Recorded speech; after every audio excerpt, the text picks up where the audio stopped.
आज प्रातःकाल कोशेश सदन अयोध्या जी में वहाँ के अधिपति स्वामी वासुदेवाचार्य विद्याभास्कर जी हैं।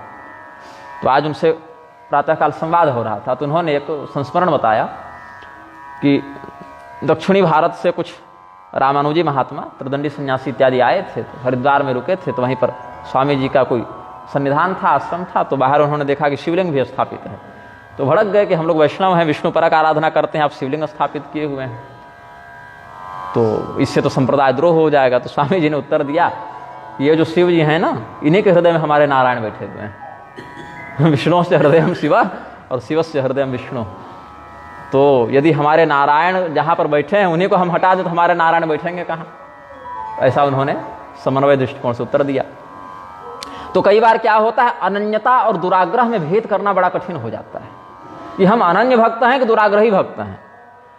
अब यदि स्वयं को श्री राम भगवान का भक्त बता रहे हैं, तो भगवान शिव के हृदय में बैठे श्री रामचंद्र जी का अनुभव क्यों नहीं हो पा रहा है? क्योंकि हमारे हृदय में भगवान की वो निष्ठा बने चाहे न बने, इसमें तो संदेह है, लेकिन भगवान शिव के हृदय में राम जी हैं, इसमें कोई संदेह नहीं हो सकता है। अथवा वैष्णव तिलक धारण किए, वेश धारण किए, स्वरूप बनाए, कोई महात्मा आवे, अब अंदर से कौन क्या है इस पर नहीं जाते, केवल वेश पर भी अगर चिंतन करें, वेश मात्र से भी अगर कोई वैष्णव दिखता है तो उसके प्रति सम्मान का भाव या सदाचरण का भाव, मर्यादा के दृष्टिकोण से अपनाते हैं।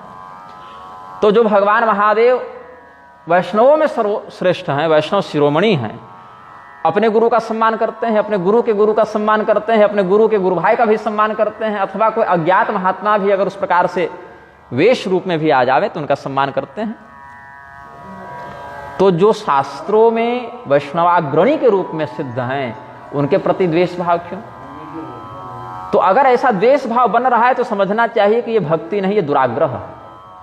क्योंकि भगवान श्री रामचंद्र जी रामेश्वरम में भगवान महादेव की आराधना कर रहे हैं, और वहीं पर 2-3 महीना जाते जाते जब रावण का वध हो गया तो वही भगवान महादेव फिर स्तुति करने भी आए हैं समस्त देवताओं के साथ। तो इनका जो संबंध है, भगवान श्री रामचंद्र जी को देखकर शिव जी के मन में घृणा होती है कि भक्ति का उद्गार होता है, या भगवान महादेव का दर्शन प्राप्त करके राम जी के मन में घृणा होती है कि भक्ति का, प्रेम का उद्गार होता है।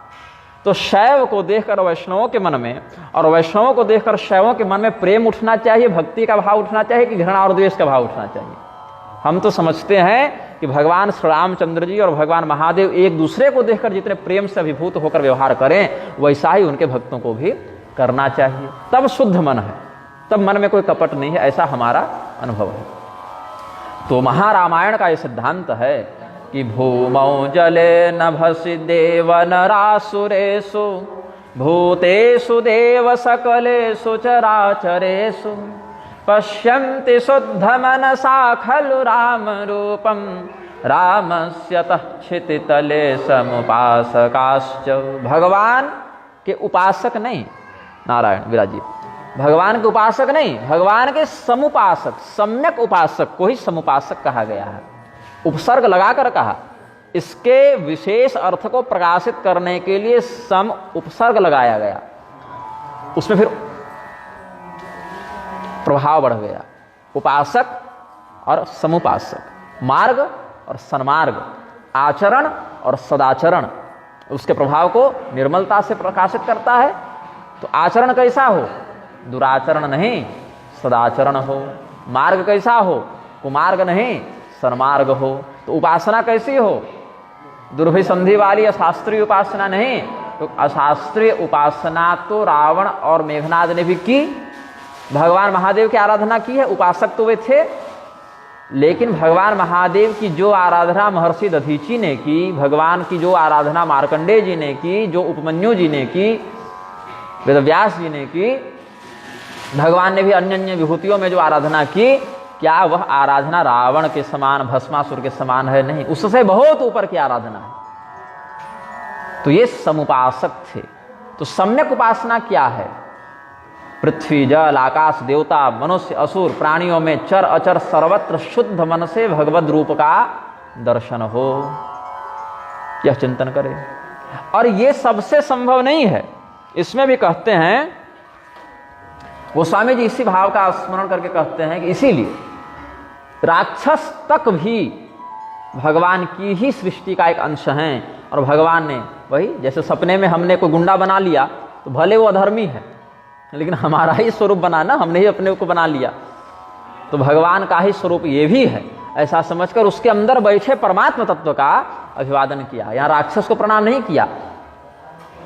राम रूपम जो कहा ना, पश्यन्ति शुद्ध मनसा खलु राम रूपम, तो हृदय में परमात्मा तत्व का जो वास है हर प्राणी में, जड़ चेतन में, उस राम रूप को प्रणाम किया है। लोग भ्रमित होकर कहते हैं कि राक्षस को प्रणाम कर रहे हैं, तो अनैकांतिक दोष नहीं लगेगा। एकांतिक और अनैकांतिक दो विचार हैं। एकांतिक व्यक्ति एक बात को एक समय में एक तरीके से कहता है, और अनैकांतिक कहता है कि दूध दही सब सही, जो है सब वही है। तो हम पर भी लोग कई बार अनैकांतिक होने का आरोप लगाते हैं कि निग्रहाचार्य का कोई सिद्धांत नहीं है। निग्रहाचार्य रामानुजाचार्य के संप्रदाय में जाएंगे तो उन्हीं की बड़ाई करेंगे, रामानंदाचार्य के यहाँ आएंगे तो उन्हीं की बड़ाई करेंगे, शंकराचार्य के यहाँ आएंगे तो उन्हीं की बड़ाई करेंगे, मध्वाचार्य के यहाँ जाएंगे तो उन्हीं की बड़ाई करेंगे। अब मैं सिद्धांत से अद्वैती हूँ, और मध्वाचार्य जी जो 4 वैष्णवों में एक हैं वो द्वैती हैं, बिल्कुल पूरा पश्चिम हो गए। लेकिन हमने जब महावाक्यों का निवृत्ति भाष्य लिखा तो हमने मध्वाचार्य जी को ही प्रणाम किया। मध्वाचार्यम श्री गुरुमूर्तिम प्रणतोस्मि कहा। तो इसके कारण हमारे ऊपर बहुत से आरोप लगे कि आप जब अद्वैत मत का सिद्धांत रूप से अनुसरण करते हैं स्वसंप्रदाय में, तो आप द्वैतवादियों को गुरु बोलकर कैसे प्रणाम कर सकते हैं। तो भाई गोस्वामी जी से ज़्यादा तो हम नहीं पढ़ लिए होंगे, या गोस्वामी जी से ज़्यादा ब्रह्मज्ञानी तो नहीं हो गए होंगे। तो गोस्वामी जी जैसे मान्य भगवदनिष्ठ आचार्यों ने जब ऐसा अवतारी प्रस्तुत किया है, तो हम लोगों को उन्हीं का अनुसरण करना चाहिए, ऐसा हम समझते हैं। बाकी अपने संप्रदाय के मत में सबों का मत अनुकरणीय है, विरोध अलग अलग में दिख सकता है, लेकिन जो जिसका शिष्य है और उसकी संप्रदाय परंपरा अगर शास्त्र सिद्ध है, तो वहाँ पर फिर उसको उसी में निष्ठा रखनी चाहिए। गोली है तो धनुष से नहीं चलेगी, और तीर है तो बंदूक से नहीं चलेगी, है तो दोनों शस्त्र। तो गोली की सार्थकता बंदूक में है और तीर की सार्थकता धनुष में है। तो उसी प्रकार से अलग अलग आचार्यों ने अलग अलग समय में शास्त्रों के जिस प्रकार के अर्थ का प्रकाशन किया, तो उनके अनुयायियों को उसी प्रकार से व्यवहार करना चाहिए। और इसमें एक सूत्र है परशुराम जी का कि सर्वदर्शना निंदा, सभी दर्शनों की जो शास्त्र सिद्ध श्रुति सम्मत दर्शन है, अब नास्तिकों की नहीं, जो श्रुति सम्मत दर्शन है उनका समादर हो, अपने संप्रदाय में विश्वास, अन्य के प्रति सम्मान और प्रेम सहिष्णुता, इससे भजन पुष्ट होता है। तो यहाँ पर गोस्वामी जी कहते हैं कि देवदनुज नर नाग खग प्रेत पितर गंधर्व बंदों किन्नर रजनिचर कृपा करहु अब सर्व। ये भगवान का ही विग्रह सब हैं, भगवत विभूति सब हैं, ऐसा जान के चिंतन किया है।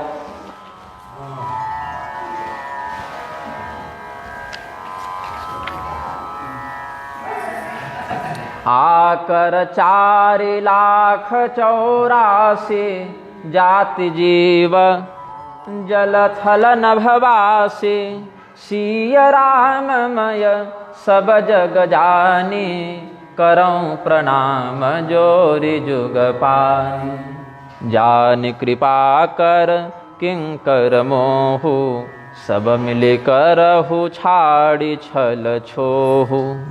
निज बुद्धि बल भरोस मोहि नाही, ताते विनय करहूँ सब पाही, ताते विनय करहूँ सब पाही।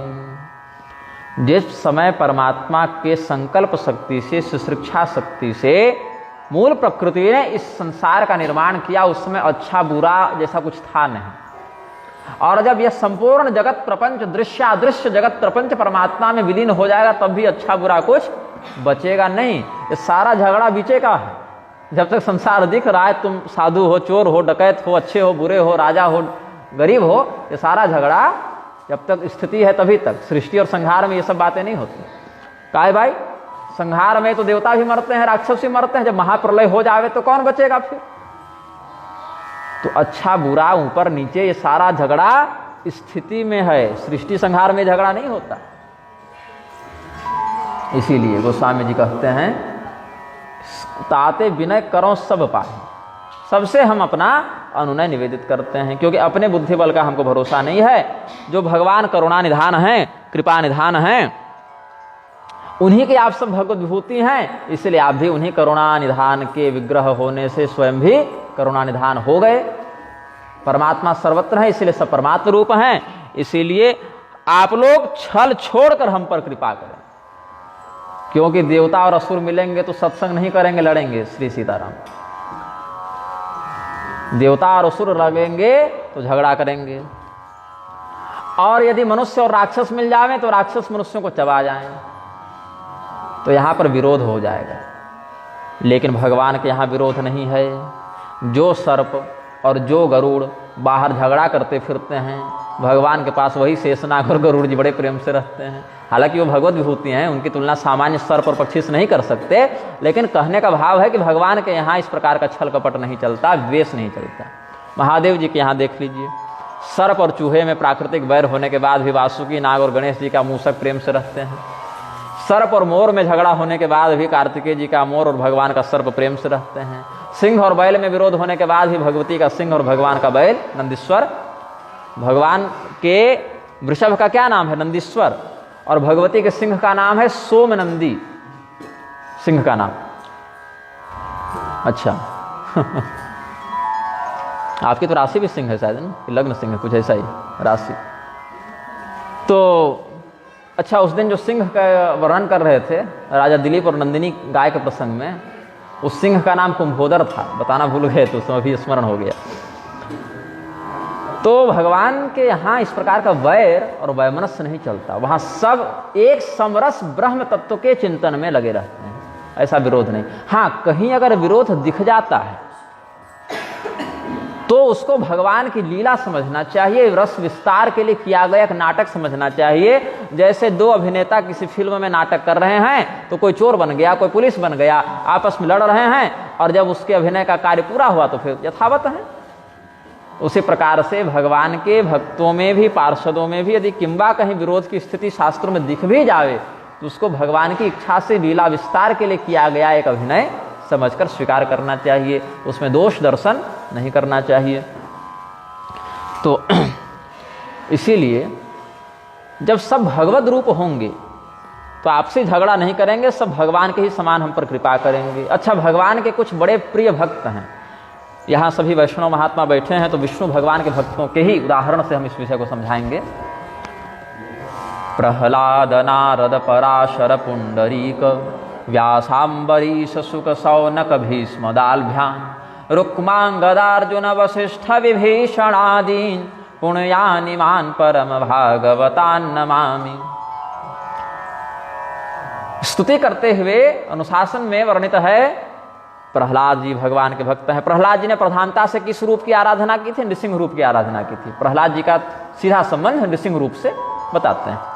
नारद मुनि का संबंध भगवान के अलग अलग अवतारों से होता रहता है, समयानुसार श्री रामावतार से, समयानुसार नृसिंहावतार भगवान का कृष्णावतार से, वेद व्यासावतार से भी।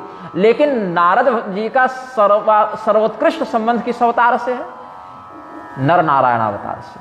श्रीमद् भागवत महापुराण के अनुसार, जहाँ पर भूगोल वर्णन है 5वें स्कंध में, वहाँ देखेंगे कि अलग अलग नववर्षवती भूमि में जहाँ पर भगवान के अलग अलग रूपों की आराधना, हरि वर्ष में प्रहलाद जी नृसिंह भगवान की आराधना करते हैं, किमपुरुष वर्ष में हनुमान जी श्री रामचंद्र जी की आराधना करते हैं, और केतुमाल वर्ष में लक्ष्मी जी कामदेव रूपी भगवान की आराधना करते हैं।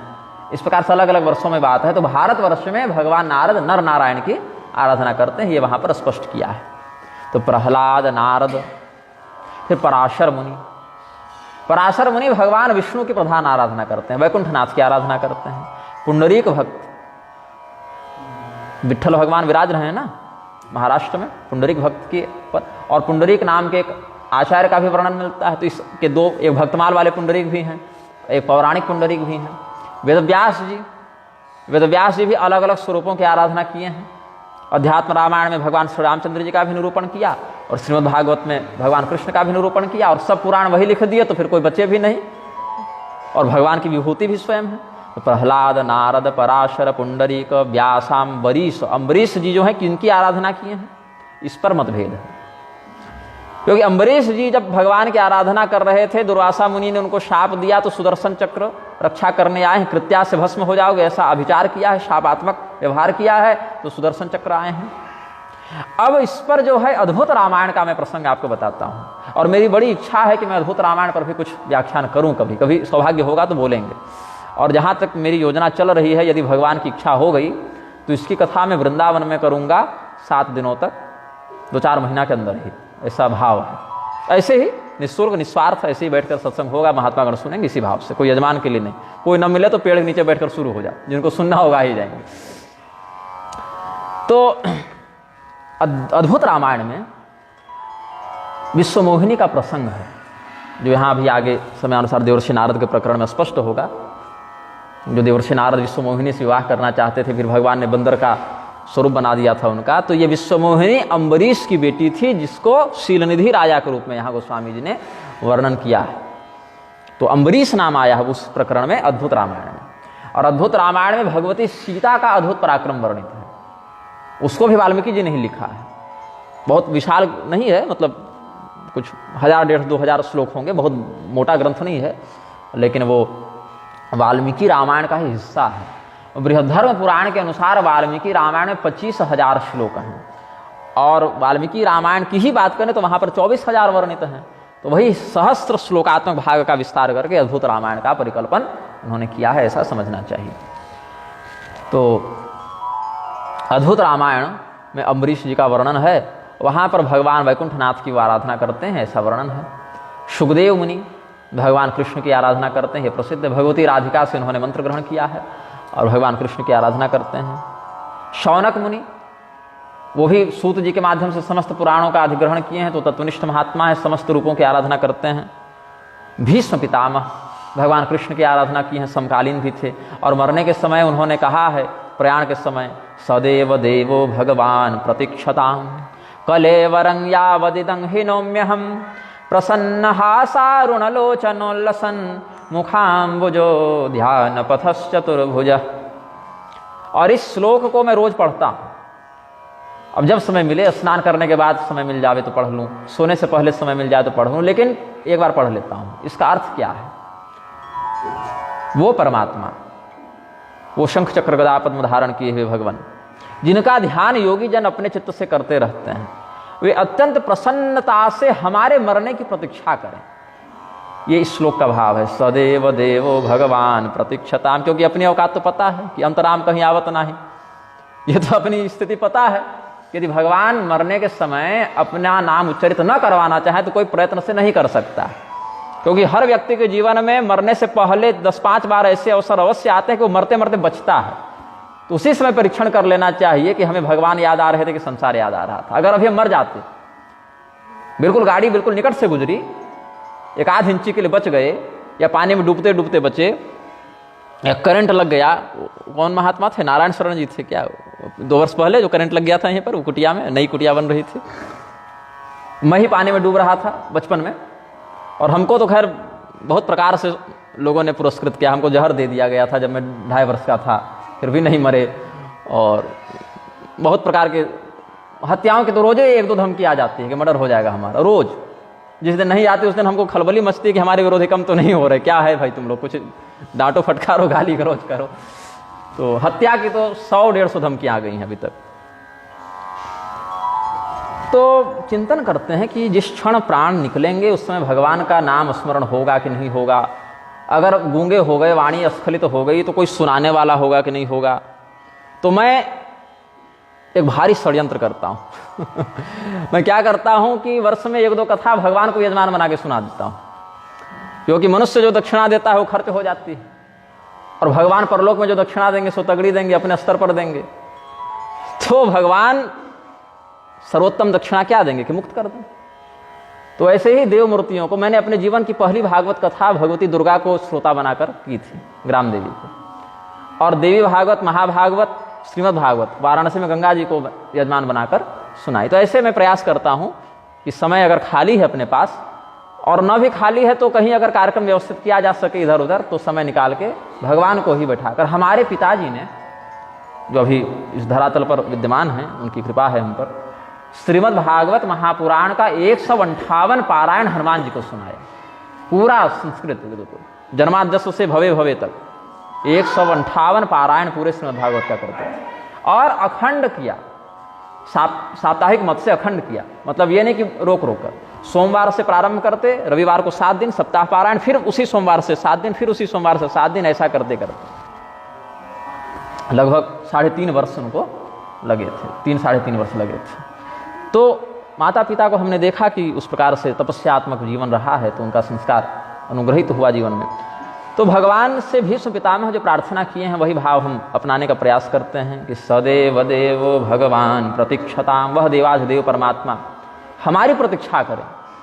किस बात की प्रतीक्षा करें भाई? तो कलेवरं यावदिदं हि नौम्य हम, जब तक हम इस शरीर का परित्याग न कर दें वो प्रतीक्षा करें कि ये कब मरेगा, क्योंकि हम कब मरेंगे हम तो नहीं जानते, लेकिन वो जानते हैं।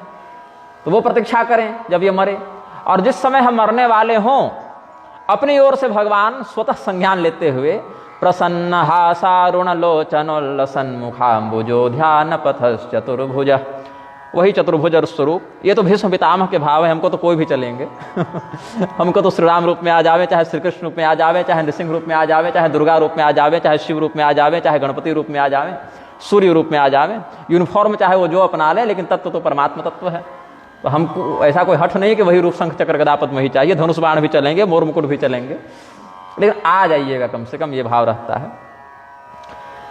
तो इसीलिए गोस्वामी जी कहते हैं कि निज बुद्धि बल भरोसा मोहि नाही, अपने बुद्धि बल का भरोसा हमको नहीं है। जब इन्हीं को नहीं था तो हम लोग कैसे करें भाई? जब ये स्वयं स्वीकार कर रहे हैं अपनी ओर से शरणागति की भावना को, प्रपन्न भाव को, प्रपत्ति भाव को दृढ़ करने के लिए आचार्य का वचन है। गोस्वामी जी आचार्य कोटि में है ना, तो वचन है कि हमें अपने बुद्धि बल का भरोसा नहीं। तो यदि हम जैसे तुच्छ जीव अगर भरोसा करके बैठ जावें तो जो फंसे हैं सो फंसे ही रह जाएंगे। तो व्यासाम्बरीश शुक सौनक भीष्म दाल्भ्यान, दाल्भ्य मुनि भी भगवान परशुराम से उनकी ज़्यादा निकटता थी। रुक्मांगदार्जुन वशिष्ठ विभीषणादिन, रुक्मांगद राजा की कथा नारद पुराण में मिलती है, एकादशी महात्म्य में। मोहिनी प्रकरण, वहाँ एक मोहिनी नाम की एक अलग से स्त्री उनके पास भेजी गई थी, उनकी एकादशी व्रत के महिमा को भंग करने के लिए। तो बड़ा दीर्घ वृत्तांत वहां पर है, मोहिनी रुक्मांगद संवाद ये सब। और अर्जुन का नाम प्रसिद्ध है, नर नारायण के रूप में जो नर है वही अर्जुन है और नारायण ही कृष्ण है। जो बद्रीनाथ भगवान में विराजते हैं वही कृष्ण है, वही अर्जुन है। और वशिष्ठ मुनि भी प्रसिद्ध हैं। भगवान श्री रामचंद्र जी आएंगे, यही स्वार्थ था या परमार्थ था जो कह लीजिए, वो पुरोहित बनना स्वीकार किए सूर्यवंश का। बोले नहीं तो यजमानी से ज़्यादा गलत काम हम किसी को नहीं समझते। यजमान की 10 बातें सहो, कहीं टोकना हो तो संकोच करो और उसके पाप को भी अधिग्रहण करो, तो हम भीख मांग के खा लेंगे। किसान जब खलिहान से अपना अनाज उठा कर ले जावें तो जो अन्न के कण, धान, गेहूं इत्यादि कुछ गिर जाएं उन्हीं को हम चुनकर खा लें, शिरोच्छ वृत्ति से अपना लें, इन पुरोहिती नहीं करेंगे, यजमानी नहीं करेंगे। तब ब्रह्मदेव ने कहा कि कर लो, बढ़िया वैकेंसी निकली है, वहाँ भगवान का अवतार होगा। तो केवल भगवान इस वंश में आएंगे, इसी एक पवित्र उद्देश्य से वशिष्ठ जी ने वहाँ पुरोहित बनना स्वीकार किया है। और विभीषण जी प्रसिद्ध हैं श्री रामचंद्र जी से उनका दास भाव भी और सख्य भाव भी है। विभीषण जी को भगवान अपना मित्र भी मानते हैं और सेवक और स्वामी का भी भाव है उनका। तो इसमें एक बात आप ध्यान देंगे, ये जितने भक्त हैं उसमें पहला और अंतिम नाम राक्षसों का है। विभीषण जी राक्षस राज हैं, प्रहलाद जी भी राक्षस राज हैं। तो प्रहलाद जी कोई ऋषि नहीं, कोई देवता नहीं, राक्षस थे, दैत्य कुल में थे। और विभीषण जी भी वैसे ही थे। लेकिन भक्तों की जब परिपाटी में मंगलाचरण करते हैं तो पहला और अंतिम नाम राक्षस ही का लेते हैं। ये उनकी योग्यता है, ये उनका समर्पण का महात्म्य है। तो इसीलिए गोस्वामी जी ने बंदव, किन्नर, रजनीचर सब कह दिया। अच्छा, इसमें भी देखें, यमराज का एक वचन है। अजामिल का नाम जानते ही हैं सब संत समाज में, नारायण नाम उसके मुख से पुत्र भाव से उच्चरित हुआ था, भगवत भाव से नहीं। 88 वर्ष की अवस्था में 10 पुत्रों के पिता अजामिल अपने सबसे छोटे पुत्र नारायण को, पुत्रम नारायणा वयम दूरे क्रीडनका सक्तम पुत्रम नारायणा वयम, जब यमदूतों को देखा अजामिल ने तो नारायण ऐसा पुकारा अपने पुत्र को, तो नंबर दूसरी जगह लग गया उसका। उसके यहाँ जो नारायण शब्द का उच्चारण हुआ तो भगवान के पार्षद आ गए, वो वैकुंठनाथ भगवान ने भेज दिए और फिर यमदूतों से उनका संवाद हुआ, यमदूतों को भगा दिया गया। फिर अजामिल की बुद्धि भी भगवत पार्षद दर्शन से शुद्ध हुई, तो हरिद्वार जाकर फिर विधिपूर्वक उन्होंने भगवत स्मरण करके शरीर छोड़ा। फिर विमान आया तो बैठकर गए दिव्य धाम को। तो यमदूतों ने जाकर यमराज के पास शिकायत कर दी थी। अच्छा ये बताइए, कति समति शास्तारो जीवलोकस्य वै प्रभो। हे धर्मराज, अभी तक तो हम जानते थे आप ही संसार के शासक हैं, आप ही स्वर्ग नरक सबको भेज रहे हैं, आप ही सबका फैसला कर रहे हैं बैठ के, आपके ऊपर किसी का शासन नहीं। तो आप ये बताइए कि संसार के शासक कितने हैं। यमराज सोचे कि आज तक तो हमारे सेवकों ने ऐसा प्रश्न हमसे नहीं किया, आज तक तो बस जो जिसका टिकट कट जाता था उसको लेके आते थे, तो आज हमसे प्रश्न कैसे कर रहे हैं। तो बोले क्या बात हो गई, ये प्रश्न उठा कहाँ से। तो उन्होंने कहा कि अजामिल को लाने गए थे, हम लोग 3 थे, उधर से शंख चक्र गदा पद्म लिए 4 बड़े सुंदर सांवले सलोने पीताम्बर वनमाला वाले लोग आ गए और बड़े तेजस्वी थे, तो हम लोग कुछ कर भी नहीं सके। तब ये हर कंपनी का एक यूनिफॉर्म होता है, कोई वकील है, कोई पुलिस वाला है, कोई सिपाही है फौज में है, कोई पायलट है, कोई डॉक्टर है, सबकी वेशभूषा होती है। तो ऐसे ही अलग अलग देवताओं के भी स्वरूप निश्चित हैं। विष्णु पार्षदों के क्या स्वरूप होंगे, रुद्र पार्षदों के क्या स्वरूप होंगे, देवी की योगिनियों के क्या स्वरूप होंगे, भैरव गणों के क्या स्वरूप होंगे, ऐसे। तो बोले कि परमात्मा जो भगवान हैं, नारायण हैं, वही इस संसार के शासक हैं, उन्हीं के आदेश से, उन्हीं के सामर्थ्य से हम सब ये सब विभाग संभाल रहे हैं। वो राजा हैं, हम लोग उनके विभागीय सेवक हैं, अलग अलग विभाग संभालने के लिए भगवान ने हम लोगों को नियुक्त किया है। बाकी मालिक स्वामी तो जगन्नाथ तो वही है, जगत के नाथ तो वही हैं। और एक बात कही, धर्मम तो साक्षात भगवत प्रणीतम न वै विदुर्ऋषयो नैव देवा।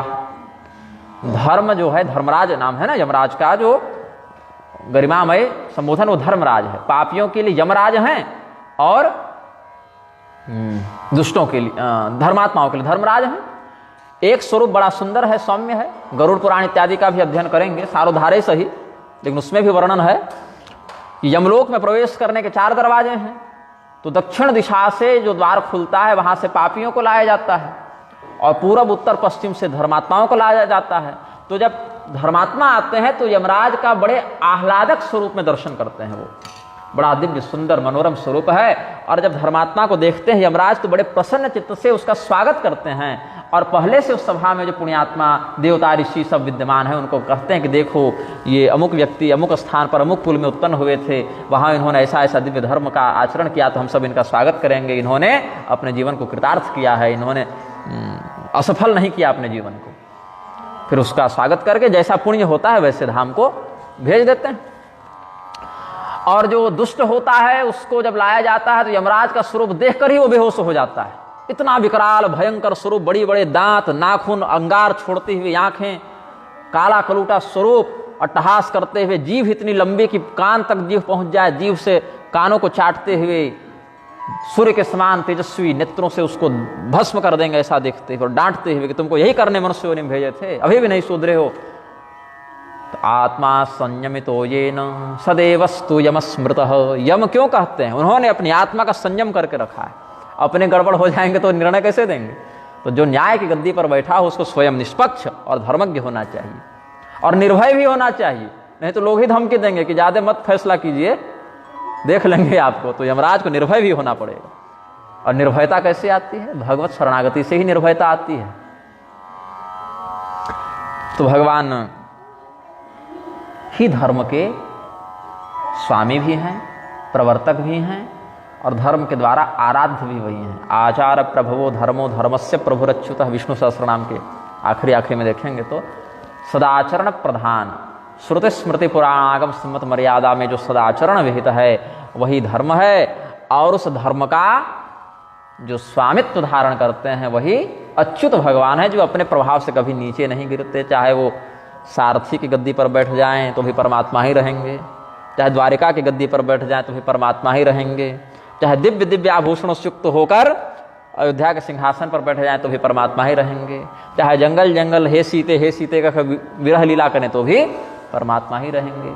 अर्थात बाहर से वो जैसी भी लीला की अभिव्यक्ति करें, मूल तत्व में उनमें कोई दोष नहीं आता, कोई मल नहीं आता, कोई विकार नहीं आता। इसलिए वो निर्बल निष्कल निर्विकार परमात्मा है, वही धर्म के स्वामी हैं। तो स्वयंभूर्नारदः शंभुः कुमारः कपिलो मनुः प्रहलादो जनको भीष्मो बलिर्वैयासकिर्वयम् द्वादशैते विजानीमो धर्मम भागवतम भटाह। अपने यमदूतों का सम्मेलन बुलाकर यमराज ने 12 लोगों के नाम गिनाए हैं। यहाँ तो प्रहलाद, नारद, पराशर, पुंडरीक, व्यास, अम्बरीश, शुक, शौनक, भीष्म, दालभ्यान, रुक्मांग, गदा, अर्जुन, वशिष्ठ, विभीषण आदि पुण्यानिमान परम भागवतान नमामि, इसका व्याख्यान कर चुके। अब यमराज ने भागवत महामंडल का उपदेश किया। जैसे आजकल परिषद होता है ना, विद्वत परिषद है, धर्म महामंडल है, फिर मंडल होते हैं तो महामंडल होते हैं, फिर महामंडलेश्वर होते हैं। अब तो क्या है कि हर दूसरी गली में एक महामंडलेश्वर और जगतगुरु मिल जा रहे हैं। पिछले 10-20 सालों में ज़्यादा बढ़ रहे हैं और इनकी संख्या पर नियंत्रण नहीं लगा, धार्मिक अनुशासन नहीं लगा तो चेले बनने ही बंद हो जाएंगे।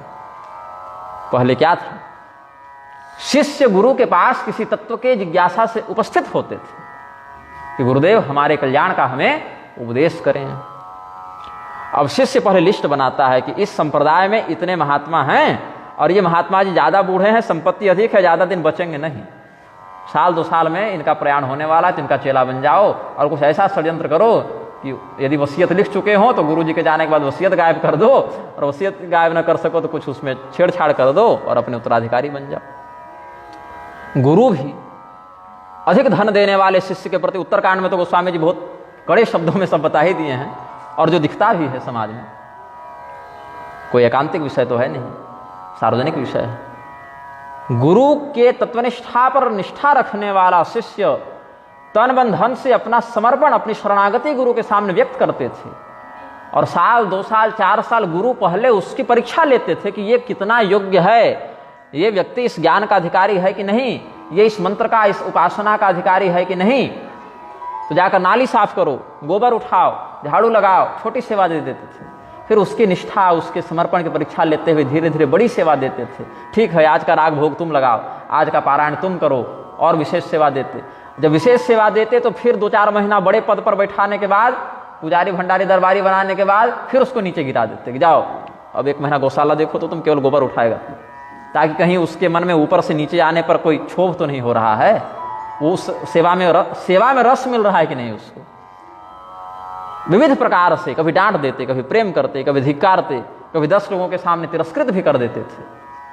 उसमें अगर शिष्य की निष्ठा बन जाती थी तब उसको बुलाकर एकांत में तत्व का उपदेश कर देते थे। यह विधि है, यही शास्त्र की मर्यादा है। और फिर उतने तपस्या से जब वो शिष्य निखरता था तो दृष्टांतो नैव दृष्टस्त्रिभुवन जठरे सद्गुरो ज्ञान दातु, उस परंपरा से सदगुरु के मुख से जब वो ज्ञान प्राप्त करता था तो गुरु से अभिन्न हो जाता था। जैसे एक दीपक प्रकाशित है, दूसरा दीपक बुझा हुआ है, तो एक दीपक से दूसरे दीपक को जला दें तो दोनों प्रकाशित हो गए। और किसका प्रकाश बड़ा कहोगे और किसका छोटा कहोगे, प्रकाश तो प्रकाश है। वैसे ही फिर गुरु उसको स्वयं गुरु पद का अधिकार दे देते थे, फिर वो अन्य शिष्यों को भी शिक्षा देता था। अब ये परंपरा विखंडित हो गई। अब जो आ रहा है सो चेला दीक्षा लिया और सीधे कहा कि गुरुजी 40-50 लाख कलेक्शन कर लिए हैं, एक सिंहासन गढ़वा लेते हैं, भंडारा करवा देते हैं, बन गए जगत गुरु। चाहे उसके लिए विधि पूर्वक सांप्रदायिक सिद्धांत का अनुसरण किया या नहीं किया, अध्ययन किया कि नहीं, पुरस्चरण किया कि नहीं, तो तपस्वी धनवंत और दरिद्र गृही, यही सब लक्षण देखने को मिलता है। तो ये सब कलयुग के अलग अलग विलास हैं, और कलयुग के कश्मल का विनाश करने के लिए भगवत शरणागति का आश्रय लेना चाहिए, और भगवान के विशेष मर्म को जानने वाले आचार्यों के उपदेशों का अनुसरण करना चाहिए। तो भगवान के रहस्य को जानने वाले 12 महापुरुषों का वर्णन यमराज ने किया। कौन कौन है? बोले स्वयंभूर नारद शंभु कुमार कपिलो मनु प्रहलादो जनको भीष्मो बलिर्वैयासकिर्वयम्। सबसे पहले तो ब्रह्मदेव जानते हैं भगवान के मर्म को। संपूर्णता से नहीं कहा, विशिष्टता से कहा। ये लोग दावा नहीं कर रहे कि हम लोग भगवान के बारे में पूरी तरीके से जान गए, लेकिन इनसे बेहतर कोई नहीं जानता। कहने का भाव यह है, जितना अधिक से अधिक ये जानते हैं उतना बाकी लोग नहीं जानते। सर्वोत्तम ज्ञाता में से यही 12 लोग हैं। ब्रह्मदेव हैं, देवर्षि नारद हैं, भगवान महादेव हैं, सनत कुमार हैं, कपिल मुनि हैं, मनु महाराज हैं, प्रहलाद जी हैं, राजा जनक हैं, भीष्म पितामह हैं, राजा बलि हैं, और सुखदेव जी हैं, और वयम मतलब मैं हूँ। तो यमराज इस श्लोक को बोल रहे हैं, तो यहाँ यमराज की भी गणना हो गई। यही 12 लोग। द्वादशैते विजानीमो धर्मान भागवतम भटाः। हम सब जो हैं धर्मम भागवतम भटा, हम सब यही 12 लोग भागवत धर्म को, भगवत तत्व बोधक रहस्य को जानते हैं। तो यहाँ राजा बलि क्या है? राक्षस कुल से ही तो हैं। प्रहलाद जी क्या है? राक्षस कुल से हैं। भीष्म पितामह जनक जी ये सब मनुष्य योनि में हैं, उसमें ब्राह्मण नहीं है, क्षत्रिय हैं। और सनत कुमार, कपिल मुनि ये सब ब्राह्मण श्रेणी में आएंगे। महादेव जी, ब्रह्मदेव जी ये सब देवताओं में आएंगे। और देवर्षि नारद, सुखदेव जी ये सब ऋषि महर्षियों में आएंगे। तो अलग अलग प्रकार से अलग अलग श्रेणियों में भगवान के जो जो भक्त थे, तत्वज्ञ थे, उनका स्मरण किया। और यही कारण है कि गोस्वामी जी ने भी बंदौ सबके पद कमल सदा जोरी जुग पानी, इस प्रकार से भाव व्यक्त किया है। सनत कुमार संहिता में जो भाव व्यक्त किया गया उसी का अनुसरण करके गोस्वामी जी ने ये उद्गार व्यक्त किए हैं। ऐसे ये तो हनुमान जी ने भी बताया है। श्री राम रहस्योपनिषद में सनत कुमार को राम एव पर ब्रह्म, श्री राम ब्रह्म तारक, ऐसे श्री राम तत्व तारक ब्रह्म की संज्ञा में उपदिष्ट हैं वेदों में। तारक ब्रह्म की उपाधि वर्णित करते हैं हनुमान जी सनत कुमार के पास। हनुमान जी तो ऋषि महर्षियों के भी आचार्य हैं। इनका विश्वविद्यालय चलता था। पुराणों में आख्यान है कि हनुमान जी ने यूनिवर्सिटी खोली थी। आज की भाषा में यूनिवर्सिटी कहते हैं, विश्वविद्यालय तो श्रेष्ठ शब्द है, अनुवाद में कह देते हैं सरल भाषा में। और इनके विश्वविद्यालय में 10,000 शिष्य थे जिनको ये परमात्म तत्व का उपदेश करते थे। और इस विश्वविद्यालय की विशेषता क्या थी? जहाँ श्री रामचंद्र जी भी जाकर सुनते थे और पढ़ते थे। ये गौरव प्रदान किया है हनुमान जी को इन्होंने कि आप हमारे भी गुरु के रूप में प्रतिष्ठित हों। जैसे वशिष्ठ जी भगवान के भक्त हैं, लेकिन भगवान ने उनको अपने गुरु रूप में भी गौरव प्रदान किया है। सांदीपनि मुनि को अपने गुरु के रूप में गौरव प्रदान किया है। देवर्षि नारद, महर्षि अगस्त ये सब आते थे तो भगवान कि ये सब भक्त हैं, लेकिन फिर भी भगवान उठकर इनका सत्कार करते थे, प्रणाम करते थे, आचार्य के समान सम्मान करते थे। तो देवर्षि नारद, सनत कुमार और श्री रामचंद्र जी ये सब भी हनुमान जी के उन उपदेशों का लाभ लेते थे। नारद पुराण इत्यादि में इन सब बातों का विशेष व्याख्यान प्राप्त होता है। आनंद रामायण में भी कुछ बातें हैं विशेष वर्णित। तो सनत कुमार संहिता का हम वर्णन कर रहे थे। और सनत कुमार को यह रहस्य किसने बताया? हनुमान जी ने बताया। कहाँ बताया? श्री राम रहस्योपनिषद में बताया, जिसको कहीं कहीं हनुमदोपनिषद भी कहते हैं। सनत कुमारा हनुमंतम पप्रच्छु, ऐसे उपोद्घात है कि सनत कुमार जी हनुमान जी के पास जाकर परम तत्व का पूछते हैं निर्णय। तो समस्त अवतारों का, देवताओं का वर्णन करने के बाद फिर श्री राम तत्व का व्याख्यान करते हैं। तो वहाँ श्री रामो ब्रह्म तारक, ऐसा वेद वाक्य प्राप्त होता है। फिर सनत कुमार जी ने अपनी संहिता का आख्यान करके शिष्यों में प्रसारित किया इस ज्ञान को। तो उसमें कहते हैं राम सत्यम परम ब्रह्म, रामात् किंचिन्न विद्यते, तस्माद् राम स्वरूपम ही सत्यम सत्यमिदं जगत। अब इसमें एक विरोधाभास है कि शंकराचार्य जी ने कहा कि जगन मिथ्या, संसार की तात्विक स्थिति को शंकराचार्य जी के मत में स्वीकार नहीं करते हैं। और शंकराचार्य जी ने भी ये जो कहा ये अपने मन से नहीं कह दिया कि आज सोए उठे और ऐसा कह के चले जाते हैं, ऐसा नहीं। आचार्यों की जो वाणी, चाहे किसी भी संप्रदाय में ले लें, आचार्यों के साथ एक व्यवस्था होती है कि कल्पित ज्ञान का वे प्रसारण नहीं कर सकते हैं, मनमौजी बात नहीं बोल सकते हैं। अपनी अविच्छिन्न गुरु परंपरा से प्राप्त ज्ञान का ही, अथवा कम से कम तपस्या दिव्य विधा से देवता के द्वारा प्राप्त ज्ञान का ही वो आश्रय ग्रहण करके व्याख्यान कर सकते हैं। उसमें भी प्रमाणमंतःकरण प्रवृत्तयः की छूट मिलती है कि अगर किसी वाक्य का स्पष्ट उल्लेख शास्त्र में न मिलता हो तो अपनी तपस्या का प्रयोग करके, विवेक का प्रयोग करके भी बातें समझाई जा सकती हैं दृष्टांत में। लेकिन कम से कम शास्त्र में उसका निषेध न मिलता हो, अगर विधान न मिलता हो तो विवेक का प्रयोग करके अपनी समझ से व्याख्यान कर सकते हैं, लेकिन निषिद्ध बातों का विधान पूर्वक व्याख्यान नहीं कर सकते हैं। ये आचार्यों की मर्यादा होती है। क्योंकि आचिनोति शास्त्राणि,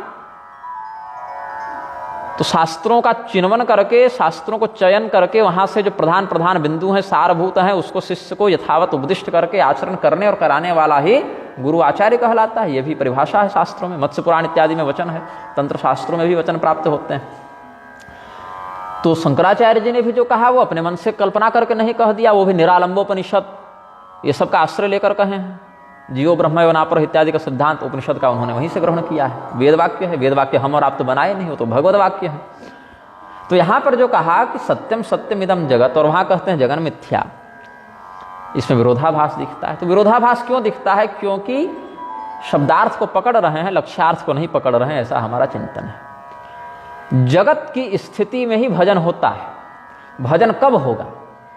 जब एक साधक होगा और एक साध्य होगा। भजन क्या है? भजन साधन है। भजन साधन है। साधन कौन करेगा? साधक करेगा। किसके लिए करेगा? तो साध्य के लिए करेगा। तो भजन साधन हुआ, हम सब साधक हुए, और हमारे इष्ट श्री रामचंद्र जी हों, श्री कृष्णचंद्र जी हों, स्वसंप्रदाय परंपरा में, वो हमारे साध्य हो गए। अब एक स्थिति ऐसी आती है कि साधक और साध्य अभिन्न हो जाते हैं। ये बहुत ऊपर की स्थिति है, अभिन्न हो जाते हैं। जैसे आपको भगवान श्री रामचंद्र जी का दर्शन जड़ चेतन में हो रहा है, तो अपने अंदर भी तो होगा। तो उस स्थिति में जैसे नदी का जल समुद्र में जाकर अभिन्न हो जाता है, ये अध्यात्म रामायण में भी ये रहस्य श्री राम गीता और राम हृदय ये सब में बताए हैं भगवान। तो जब तक नदी समुद्र से बाहर है तब तक उसके स्वतंत्र अस्तित्व का अनुभव होता है, उसके जल के पृथक होने का अनुभव होता है। लेकिन जब वही नदी अत्यंत वेगवती होकर स्वभावतः ही समुद्र में प्रविष्ट हो जाती है, तो उसके जल और समुद्र के जल को आप प्रयत्न पूर्वक भी अलग नहीं कर सकते हैं, उसमें भेद का दर्शन नहीं कर सकते हैं। वैसे ही एक स्थिति ऐसी आती है जब साधक और साध्य में भेद मिट जाता है, तो वहाँ साधन भी लुप्त हो जाता है। तो दासोहम भाव से सोहम भाव में उसकी स्थिति हो जाती है। इसका उपदेश वशिष्ठ जी ने ग्रंथ लिखा था तत्व सारायण। जैसे वाल्मीकि जी ने रामायण लिखा, अयन का क्या अर्थ बताए थे? घर, निवास स्थान। हाँ, तुरंत ऐसे कर देते हैं तो वही अर्थ है। तो जैसे रामायण श्री रामचंद्र जी का घर है, निवास है, स्थान है, अयन, तो तत्व सारायण, सभी तत्वों का जो सार है उसको एकत्र किया है वशिष्ठ जी ने, तत्व सारायण। तो उसमें भी ज्ञान कांड, कर्म कांड ये सब विषय हैं। सूर्य गीता, राम गीता, ये सब उसमें बड़े दुर्लभ ग्रंथ हैं। तो उसमें श्री राम गीता भी है, वहाँ भी सब बातों को प्रतिपादित किया गया है। वो हनुमान जी और श्री रामचंद्र जी के बीच का संवाद है, और उसकी एक बड़ी प्राचीन प्रति सौभाग्य से हमारे पास उपलब्ध है। तो कई बार स्वाध्याय करता हूँ, अध्ययन करता हूँ, तो ये सब कुछ शास्त्र मोती, शास्त्र मुक्ता अपने पास प्राप्त होते हैं, तो व्याख्यानों में उनका आश्रय ग्रहण करते हैं। तो वहाँ भी इस जगत को मिथ्या के रूप में भगवान ने बताया, चिद विलास के रूप में बताया। जैसे सपना है, सपने में सुख दुख नदी तालाब सब दिख रहा है, लेकिन जगने के बाद उसके मिथ्या होने का बोध होता है। लेकिन जब तक हम सपने में हैं तब तक उसके सत्य होने का भ्रम होता है, जिसको अविद्या कहते हैं। यहाँ शुरू में कह देना रज्जौ यथा हेर भ्रमा, रस्सी में सांप के होने का भ्रम, तो रस्सी रस्सी ही रहेगी, लेकिन हमने भ्रमवशात उसको सर्प समझ लिया, तो भय के कारण हमारी धड़कन बढ़ गई, बीपी बढ़ गया, रक्तचाप बढ़ गया। रस्सी में परिवर्तन आया क्या? नहीं आया। हमने जैसा समझा हमारे अंदर वैसे भय का उद्गार हुआ, और जब ज्ञान बुद्धि, विवेक बुद्धि जागृत हो गई कि अरे भैया ये तो रस्सी है, तो भय भी चला गया। रस्सी में कोई परिवर्तन नहीं आया। वैसे ही संसार में कोई तात्विक परिवर्तन मिथ्या या सत्य दृष्टि से नहीं आता। हमें यदि संसार के अंदर फंसे रहने की स्थिति में चिंतन करना पड़े तो सत्य के समान अनुभूति होती है। तो साधन का आश्रय लेकर बोध की प्राप्ति करते हैं, और जब बोध हो जाए, जग जाए, सपना टूट जाए, तब यह समझ जाता है कि वो तो मिथ्या था। तो स्वर्ग, नरक, सुख दुखादि लोक भी, लोकगत इच्छाएं और लोकगत परिणाम भी मिथ्या ही हो जाते हैं उस समय जाकर। ये आचार्य युक्ति है। तो इसीलिए जब तक आप संसार की स्थिति में रहकर चिंतन करेंगे तब तक जगत सत्य प्रतीत होगा, और इस जगत से निकलने के लिए भगवान का आश्रय लेना पड़ेगा। पार जाने के लिए तारक का आश्रय लेना पड़ेगा। तारक तत्व का ही माध्यम बनाएंगे तो उसके लिए भजन इत्यादि साधन है। भजन है, व्रत है, जप है, स्वाध्याय है, तपस्या है, ध्यान है, योग मार्ग है, अलग अलग विधान बताए हैं भगवान।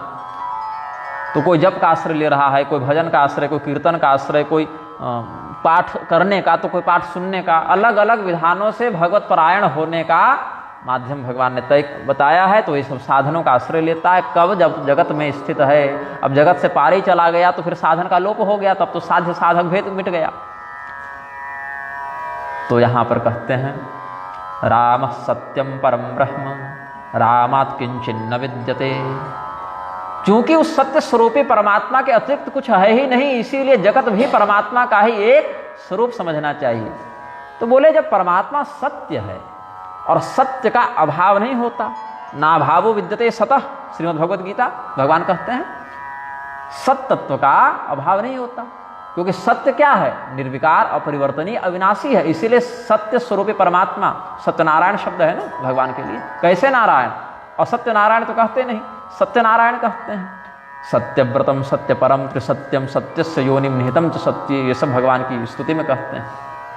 सच्चिदानंद घन परमात्मा का जब व्याख्यान करें, ओम तत्सद इति निर्देशो इत्यादि वचनों का स्मरण करें, तो सत शब्द से सत्य स्वरूपी परमात्मा का बोध होता है। तो यह चिंतन किया शिष्य ने कि जब परमात्मा सत्य हैं, श्री राम जी को सत्य बताया गया, और यहाँ कहते हैं सत्यम सत्यम इदम जगत, तो फिर जगत को मिथ्या मानने का क्या औचित्य है? इस संसार के नश्वर होने में क्या हेतु है? क्योंकि संसार नश्वर है, इसी बात का आश्रय लेकर तो भगवान की ओर बढ़ना है। तो संसार यदि नश्वर न हो तो क्यों हम भगवान की शरण में जाएं? तो संसार जब नश्वर है तो सत्य स्वरूपी परमात्मा का इसमें कैसे समावेश हो रहा है? तो इसमें इंदुसर न्याय, आकाश में चंद्रमा विकसित हैं, पूर्णिमा की रात्रि है, चंद्रमा का प्रकाश आकाश को परिपूर्ण किया हुआ है, और एक सरोवर है नीचे पृथ्वी लोक में, उसका जल बड़ा शांत है। तो उस चंद्रमा का प्रकाश जब इस सरोवर पर पड़ता है तो चंद्रमा का प्रतिबिंब सरोवर को व्याप्त करता है, परछाई दिखती है। अब यदि सरोवर के जल को सुखा दिया जाए तो प्रतिबिंब का लोप तो हो जाता है, लेकिन चंद्रमा का लोप नहीं होता। यदि इस सरोवर के जल में पत्थर मारा जाए और जल में क्षोभ उत्पन्न किया जाए, हलचल हो जाए, तो चंद्रमा का जो प्रतिबिंब उस सरोवर में पड़ रहा है वो टुकड़े टुकड़े होगा, छिन्न भिन्न होगा, लेकिन उस चंद्रमा पर कोई प्रभाव नहीं पड़ेगा। लेकिन इस प्रतिबिंब के होने के लिए चंद्रमा का होना आवश्यक है, उसकी सत्यता से ये सत्य यहां पर हमें दिख रहा है ना। अथवा उसी चंद्रमा को हम सीधे ही देखें, सरोवर को हटा देते हैं, केवल हम और चंद्रमा, यहां भी भ्रम कैसे हो सकता है? अपने नेत्रों के नीचे थोड़ा सा ऐसे दबाव डालें या बल्ब को ही देखें ऐसे करके तो दो दिखेगा। बचपन में खेलते थे, रात्रि को चंद्रमा को देख के ऐसे दबाते थे, दो दिखता था।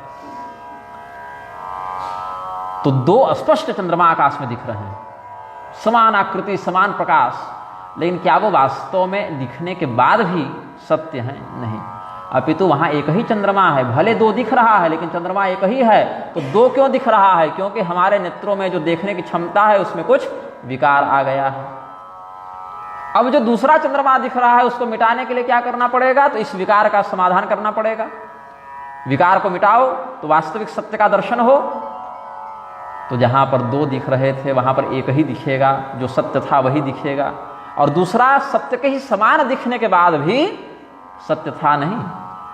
और वो जो दूसरा दिख रहा था उसका मूल आधार कौन था? जो वास्तविक चंद्रमा था वही आधार था। अगर वास्तविक चंद्रमा ही न हो तो दूसरा भी नहीं दिखेगा। ऐसे ही श्री राम तत्व भी न हो तो संसार भी नहीं दिखेगा।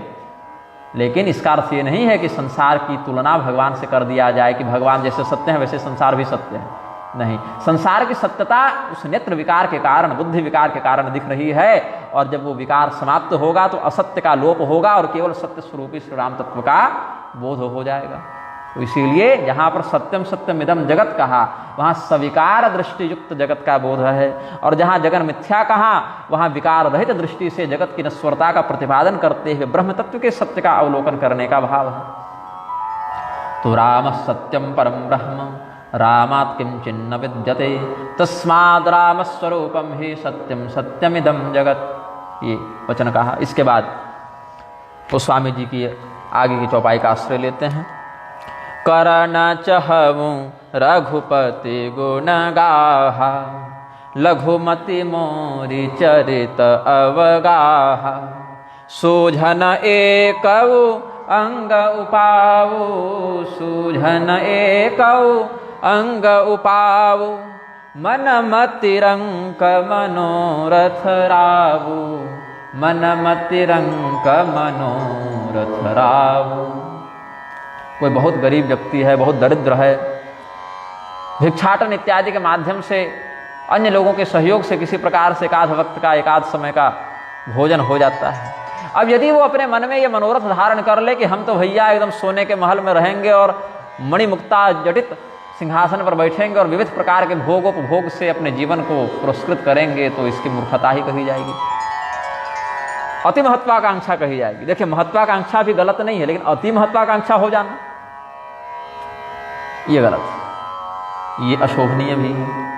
तो गोस्वामी जी कहते हैं कि हम भगवान श्री रामचंद्र जी के, रघुपति जी के चरित्र का वर्णन करना चाहते हैं,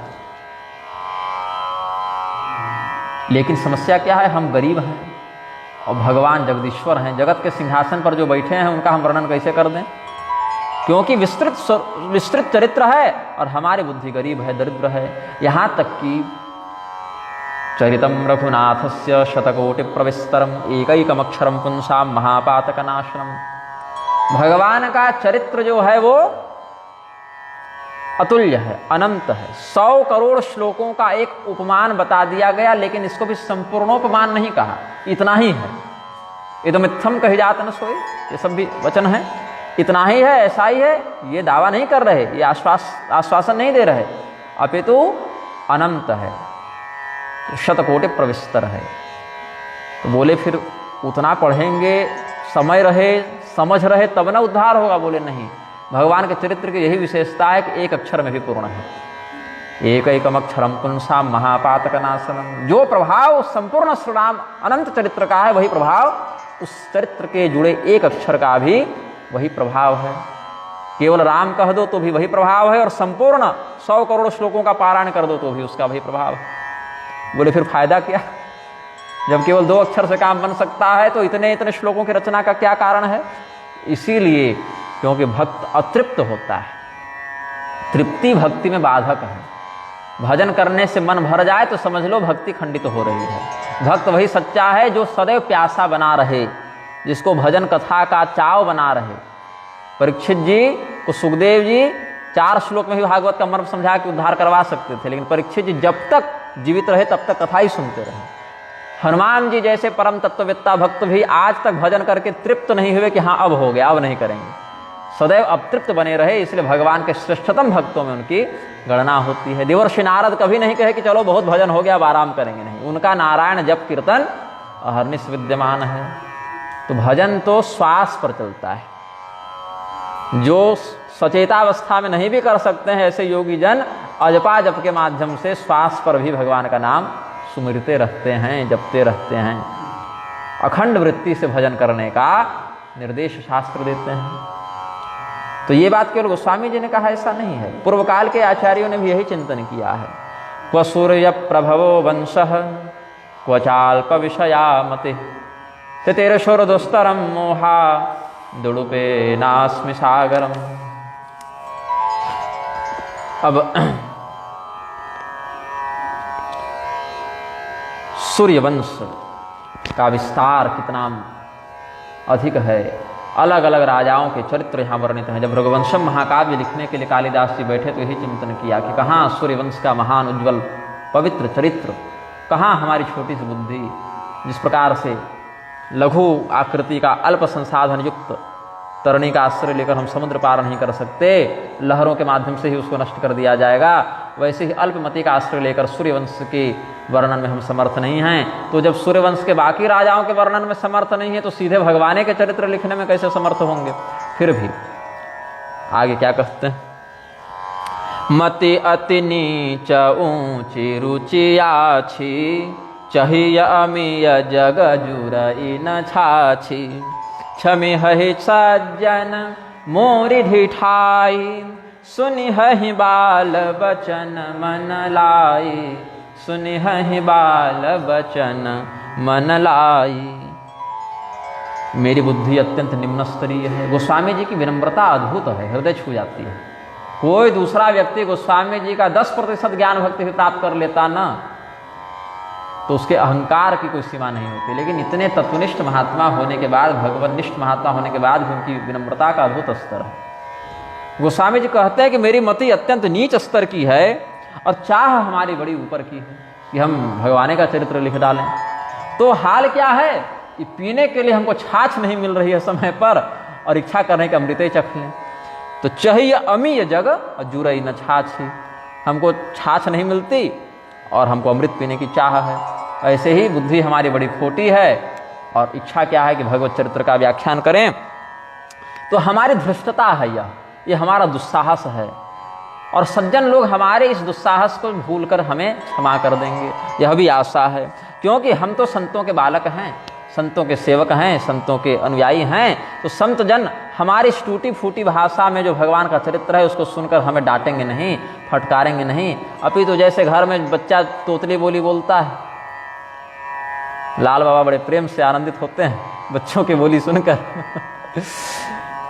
तो बच्चा जब तोतली बोली बोलता है तो स्पष्ट वाणी का उच्चारण नहीं करता, बहुत सी अशुद्धि होती है उसके उच्चारण में, लेकिन माता पिता प्रमुदित होते हैं, और बोलो इस प्रकार से प्रोत्साहित करते हैं। तो वैसे ही मैं बच्चा हूँ संतों का, और जब मैं बोलूँगा तो बहुत गलतियाँ हो सकती हैं, बहुत अस्पष्टता हो सकती है, लेकिन जो बालक कह तो तरे बाता, सुनहि मुदित मन पितु अरु माता, हंसी हहि कूर कुटिल कु बिचारी, जे पर दूषण भूषण धारी। जिस प्रकार से बालक मधुर वाणी में जब कुछ बोलने के लिए प्रस्तुत होता है तो बहुत गलतियां करता है, तुतलाता है, फिर भी माता पिता उसको डांटते नहीं, उससे स्नेह करते हैं, बल्कि और अधिक प्रेम बढ़ता है, उसकी वाणी को सुनना चाहते हैं। तो हमारे माता पिता के समान संत जन हमारे इस अपराध को क्षमा करेंगे और हमारी वाणी को वैसे ही स्वीकार करेंगे जैसे कोई माता पिता अपने तोतली वाणी से बोलते हुए बच्चे के प्रति प्रेम का व्यवहार करते हुए उसके अपराधों को क्षमा करके उसके वचन को स्वीकार करते हैं। और रही बात दुष्टों की, तो दुष्ट जन के सामने तो बहुत बढ़िया बात भी बोल दीजिए तो भी वहाँ कोई त्रुटि निकाल देगा। दूसरे के अवगुण को ही चुन चुनकर आभूषणों के रूप में वो पहन कर रखता है, तो दुष्टों की क्या बात करनी। उसका तो स्वभाव ही है कि बहुत बढ़िया भी अगर कोई कह दे दुष्ट के सामने तो वहाँ से भी कोई ऐसी बात वो निकाल लेगा कि मन खट्टा हो जाए। गोस्वामी जी आगे कहते हैं, निज कवित के ही लागन फीका नीका, क्षमस्वापराध में, निज कवित के ही लागन नीका, सरस हो अथवा अति फीका, जे पर भनिति सुनत हर साही, ते बर पुरुष बहुत जग नाही। अपनी कविता सबको अच्छी लगती है कि हम बहुत बढ़िया श्लोक लिखे, बहुत बढ़िया भजन लिखे, बहुत बढ़िया कविता लिखे, और दूसरे की कविता श्लोक में दोष बहुत जल्दी दिख जाता है। सबके साथ ऐसा है। मैंने संस्कृत में हजारों श्लोक लिखे, तो जब अपने से लिखता हूँ तो उसमें दोष नहीं दिखता, यहाँ व्याकरण की दृष्टि से ये गलत हो गया या ये छंद की दृष्टि से गलत हो गया, तो मैं फिर उसको विद्वानों के पास भेजता हूँ कि आप लोग इसके विशेषज्ञ हैं तो ज़रा देखिए इसमें क्या गलती है, बताइए, हम उसको सुधारेंगे। फिर वो लोग देखते हैं और जहाँ अगर कोई गलती हो तो फिर बताते हैं और उसको हम सुधार लेते हैं। तो अपने से देखने का प्रयास भी करता हूँ, तो कुछ बहुत गलती दिख भी जाए, सुधार भी ले, लेकिन सारी गलती नहीं दिखती है। कोई ना कोई ऐसा बिंदु अवश्य होता है जहाँ पर गलती बच जाती है। हाँ, हो सकता है बाद में दिख जाए स्वयं भी, लेकिन कई बार नहीं भी दिखती है, ये सत्य है। तो ऐसे ही बहुत से विद्वान जगतगुरु स्तर के भी बहुत सारी रचनाएं लिख के हमारे पास भी भेजते हैं, क्योंकि उनको अपनी वाली नहीं दिखती, तब वो हमारे पास भेज देते हैं कि जरा देखिए इसमें व्याकरण या छंद की दृष्टि से कुछ गड़बड़ तो नहीं है। तो हम भी देखते हैं, कहते हैं स्वामी जी इसमें ऐसा प्रयोग थोड़ा जम नहीं रहा, इसको ऐसे देख लेते हैं, तो देख कर सुधार कर लेते हैं। तो विनम्र व्यक्ति तो सुधार कर लेता है, दुराग्रही व्यक्ति वहीं खूंटा गाड़ के बैठ जाता है। तो कहने का भाव है कि अपनी कविता में दोष नहीं दिखता, बहुत उत्तम लगती है, बहुत मधुर लगती है, और दूसरे की रचना में बहुत दोष दिख जाते हैं। अपनी रचना उत्तम हो चाहे अनुत्तम हो, वो ऐसे अनुत्तम शब्द के भी दो अर्थ हो जाते हैं। रामपाल वाले बड़ा लाठी पीटते रहते हैं इस शब्द पर, तो कहीं नए समास लगाकर निषेध करते हैं, जो उत्तम नहीं है उसको भी अनुत्तम कहते हैं, और जिससे उत्तम कोई नहीं उसको भी अनुत्तम कहते हैं। नास्ति उत्तमो यस्मात्, वो अनुत्तमः ये भी अर्थ लगता है, और नास्त्युत्तमः इत्यनुत्तमः ये भी अर्थ लगता है। जो उत्तम नहीं उसके लिए भी संस्कृत में अनुत्तम शब्द है, और जिससे उत्तम कोई दूसरा नहीं मतलब सर्वोत्तम, उसके लिए भी अनुत्तम शब्द आता है। भगवान के लिए अनुत्तमो दुराधर्ष विष्णु सहस्त्रनाम में, वहाँ क्या अर्थ है? भगवान से उत्तम कोई नहीं, ऐसा अर्थ लगता है। तो यहाँ पर भाव है कि अपनी रचना उत्तम हो चाहे अधम हो, लिखने वाले को तो बढ़िया ही लगता है, लेकिन ऐसे सत्पुरुष बड़े दुर्लभ हैं जो दूसरे की रचना को सुनकर भी प्रशंसा करें, दूसरे की रचना भी जिनको उत्तम लगे, अच्छी लगे, दूसरे की रचना को सुनकर जो हर्षित हों, ऐसे सत्पुरुष अधिक नहीं है संसार में। जे पर भनिति सुनत हर साही, ते बर पुरुष बहुत जगना। इस पर एक बड़े उत्तम भक्त हुए भगवान के आचार्य जयदेव कवि, गीत गोविंद इत्यादि उन्होंने लिखे हैं।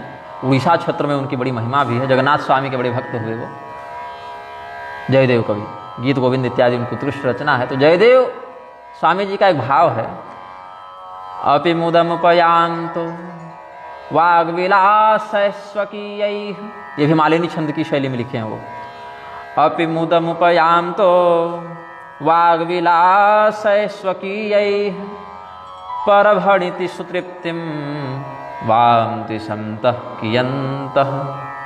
अपनी जो रचना है, अपनी जो कविता है, अपना जो व्याख्यान है, उसको सुनकर तो बहुत से लोग आनंदित होते हैं, लेकिन परभणिति सुतृप्तिम, जिसको जे परभणिति सुनत हरसाहि, गोस्वामी जी ने भाव ग्रहण किया।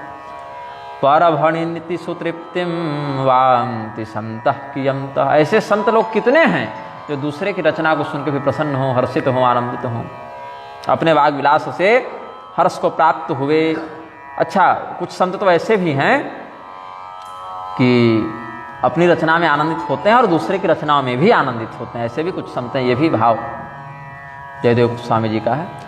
तो आगे कहते हैं, जग बहु नर सुर सरि समभाई, जे निज बाढ़ी बढ़हि जल पाई। सज्जन सकृत सिंधु सम कोई, देख पूर विधु बाढ़ई जोई। देख पूर विधु बाढ़ई जोई। संसार में अधिकांश जनसंख्या कैसे लोगों की है? दूसरे की संपदा को जब तक अपना न बना लें तब तक बढ़ते नहीं हैं।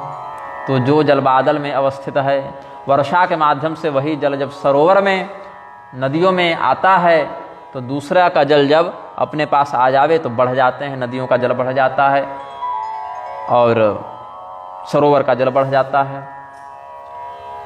तो ऐसे लोग बहुत हैं जो अपनी संपत्ति से वृद्ध होते हैं, वृद्धि को प्राप्त होते हैं, समृद्ध होते हैं, या दूसरे के संपत्ति का अधिग्रहण करके वृद्धि को प्राप्त होते हैं। एक समुद्र के समान बिरले कोई साधु पुरुष हैं जो चंद्रमा की पूर्णता को देखकर भी वृद्धि को प्राप्त होते हैं। पूर्णिमा के समय समुद्र का जो उफान है, अब समुद्र में प्रवाह तो होता नहीं क्योंकि वो स्थावर जलराशि समूह है ना, वो बहकर कहीं दूसरी जगह जाता तो नहीं, अचल भंडारण है समुद्र में, लेकिन उसकी तरंगों में वृद्धि देखने को मिलती है। समुद्र में ज्वार भाटा आ जाता है पूर्णिमा के चंद्रमा को देखकर। तो दूसरे की वृद्धि को देखकर भी जो स्वयं हर्षित हो, आनंदित हो, प्रमुदित हो, वृद्धि को प्राप्त हो। तो सज्जन सकृत सिंधु सम कोई, देख पूर विधु बाढ़े जोई। विधु मतलब चंद्रमा, पूर्व मतलब पूर्ण चंद्रमा। इसको पुलस्त मुनि ने ये भाव व्यक्त किया था, जिसको गोस्वामी जी ने अधिग्रहित किया है। पुलस्त मुनि कहते हैं, सरित समानरा लोके स्वसंपद वृद्धिशालिनः, विरला सिंधु सदृशा पर वृद्धि विवर्धिता। एक दोहा के साथ आज के व्याख्यान को पूर्ण करेंगे। भाग छोट अभिलाषु बड़, करहु एक विश्वास। पैहहि सुख सुने सुजन सब, खल करिहहि उपहास। और ये जो बात कही गोस्वामी जी ने, ये तो लिखने के समय कही, लेकिन जब ये ग्रंथ पूर्ण हुआ तो यही समाज ने गोस्वामी जी के अनुभव को सिद्ध भी किया कि सज्जनों ने बड़े प्रेम से उनका सत्कार किया और दुर्जनों ने उपहास किया। उस समय भी बहुत से लोगों ने गोस्वामी जी की निंदा की कि अरे क्या लिख दिए हैं, कुछ भी लिख देंगे तो मान लेंगे क्या, पढ़ लेंगे क्या।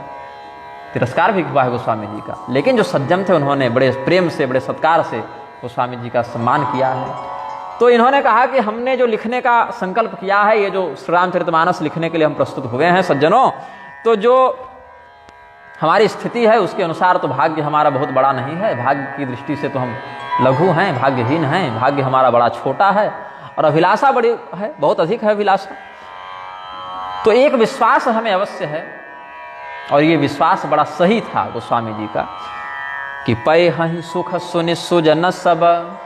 इस कथा को सुनकर पढ़कर सज्जनों को आनंद होगा, प्रमुदित होंगे, और जो दुष्ट हैं सुखल करिहहि उपहास। दुष्ट लोग उपहास करेंगे, मजाक उड़ाएंगे। और आज भी श्री रामचरितमानस को लेकर, गोस्वामी जी को लेकर बहुत से दुष्ट लोग बहुत से अनर्थ वचनों का प्रयोग करते ही रहते हैं। तो उसी समय गोस्वामी जी ने इसी विश्वास के साथ लिख दिया था कि जो सज्जन होंगे वो श्री राम तत्व प्रधान ग्रंथ समझकर स्वीकार करेंगे, सम्मान करेंगे, प्रेम करेंगे, आनंदित होंगे।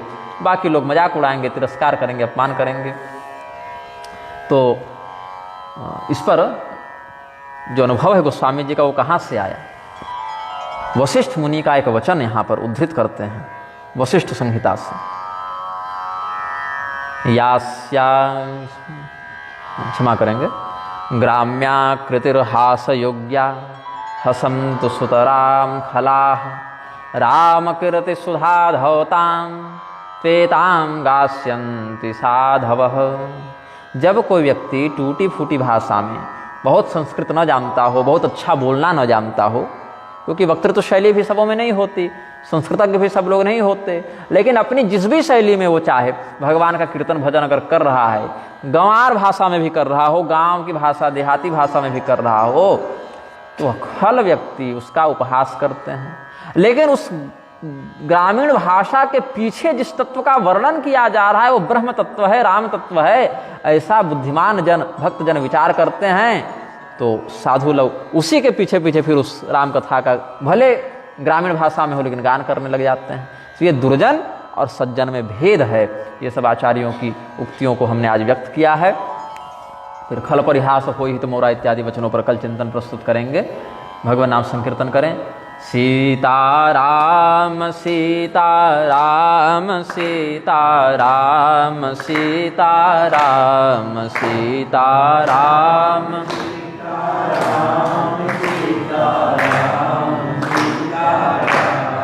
राधे श्याम राधे श्याम राधे श्याम राधे श्याम राधे श्याम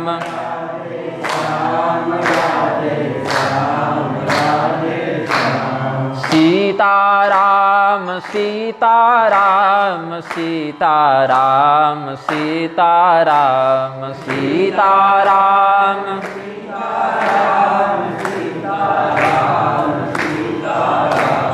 राधे श्याम राधे श्याम राधे श्याम राधे श्याम